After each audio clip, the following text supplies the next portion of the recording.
귀신은 왜 사람 안에 머물기를 좋아할까? 더러운 귀신이 사람에게서 나갔을 때에 물 없는 곳으로 다니며 쉬기를 구하되 쉴 곳을 얻지 못하고 이에 이르되 내가 나온 내 집으로 돌아가리라 하고 와보니 그 집이 비고 청소되고 수리되었거늘 이에 가서 저보다 더 악한 귀신 7을 데리고 들어가서 거하니 그 사람의 나중 형편이 전보다 더욱 심하게 되느니라. 이 악한 세대가 또한 이렇게 되리라. 귀신은 언제나 더러운 형용사가 따라다닙니다. 그들이 더럽기 때문에 순결하지 않은 사람을 좋아합니다. 성경에서 더러운 영과 귀신은 같은 의미로 사용하는데 사람을 사로잡을 수도 있고 질병을 줄 수도 있습니다. 그들은 그 자체로 악할 뿐 아니라 악을 기뻐하고 악을 조장하며 신자들이 잠자도록 합니다. 사람들이 각종 욕망에 복종하게 만들며 성경을 읽거나 기도하는 것을 방해합니다. 귀신들도 사람을 타락하게 만들면 그의 주인으로부터 칭찬을 받습니다. 귀신은 사람의 죽은 영혼이라는 견해도 있지만 그렇지 않습니다. 일단 사람은 천사들처럼 그 자체로 독립적인 영이 아니라 육과 영과 혼을 가진 존재입니다. 성령도 영이심으로 사람 안에 들어올 수 있지만 사람은 영이 아니기 때문에 다른 사람에게 들어갈 수 없습니다. 또한 사람이 죽으면 그 영혼은 즉시 지옥 또는 천국으로 천사에 의해 이끌려가기 때문에 지상에서 떠돌아다닐 수 없습니다. 군대 귀신 들린 사례에 의하면 그들은 천국에서 추방당한 천사들입니다. 그들이 소리질러 이르되 하나님의 아들이여 우리가 당신과 무슨 상관이 있나이까? 때가 이르기 전에 우리를 괴롭게 하려고 여기 오셨나이까? 귀신들은 예수님을 보자마자 즉시 알아보았습니다. 영적인 존재이기 때문에 그럴 수 있다고 예상할 수도 있지만 이들이 천국에서 추방당하기 전에 예수님을 본 적이 있다는 추측도 가능합니다. 귀신들도 하나님의 아들은 무서운 분인데 무적행으로 보낼 수 있는 권위를 가지셨기 때문에 복종해야 합니다. 또한 귀신들은 자신의 때가 언제 끝난다는 것도 알고 있는데 이는 모든 타락한 천사들도 알고 있는 사실입니다. 그들의 때가 끝나는 것은 예수님께서 지상 재림하실 때입니다. 사단은 무적행에 감금되고 그의 사자들은 불못에 던져질 것입니다. 귀신들의 거주하는 장소는 최소 5곳입니다.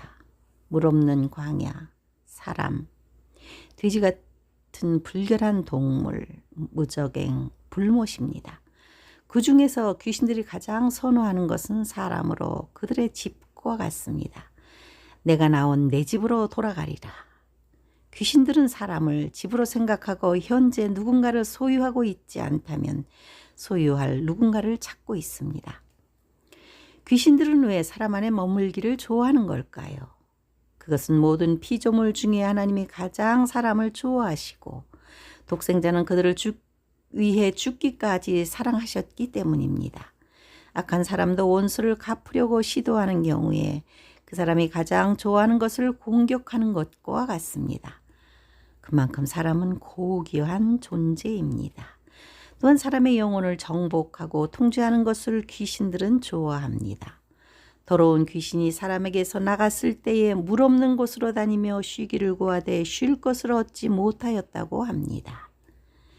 물 없는 광야에서는 쉴 장소가 마땅하지 않은 것은 생명이 없기 때문입니다. 더러운 귀신이 사람에게서 나갔다는 것은 쫓겨났다는 뜻입니다. 귀신을 쫓아내는 일은 예수님의 공적 사역 중 하나였습니다.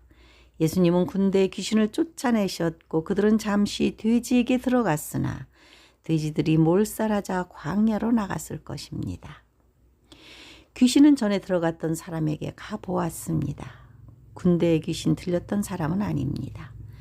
그 사람의 마음은 청소되고 수리되었는데 이는 귀신들이 머물기에 훨씬 더 좋아졌다는 뜻입니다. 귀신은 집이 얼마나 좋은지 혼자 머물기에 아깝다는 생각이 들어 자기보다 더 악한 귀신 7을 데리고 들어갔습니다. 또 다시 쫓겨나가지 않기 위해 여러 분야의 전문 귀신들과 결탁하여 강력한 진을 형성했을 것입니다. 귀신이 7 귀신을 전도한 것입니다. 귀신은 사람의 허락을 받지 않고 무단으로 들어오지만 성령께서는 사람이 원하는 경우에만 임재하십니다. 그런데 주님은 왜 이 말씀을 하셨을까요? 7 귀신이 들리니 그 사람이 형편이 더 나빠졌습니다. 예수님은 이 악한 세대가 또한 이렇게 되리라 말씀하셨습니다. 악한 세대는 메시아를 거절하고 적극적으로 반대한 유대교 지도자들입니다.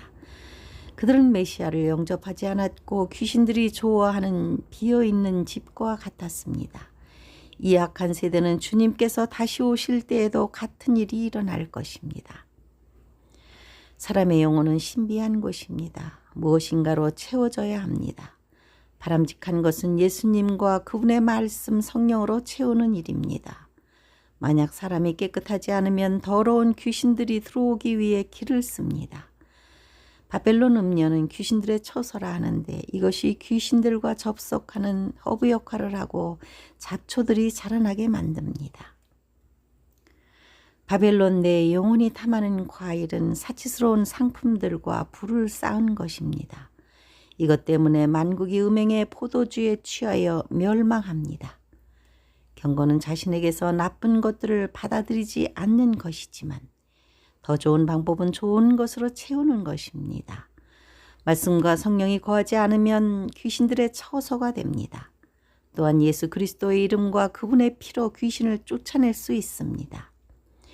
말씀이 심령에 정착하여 열매를 맺지 못하는 이유도 새들로 상징한 악한 영들이 빼앗아가기 때문입니다. 귀신이 돌아오자 그 사람의 형편이 더 나빠졌습니다. 예수님의 시대에 비하면 지금은 귀신 들린 자들이 없는 것처럼 보이지만 그렇지 않습니다.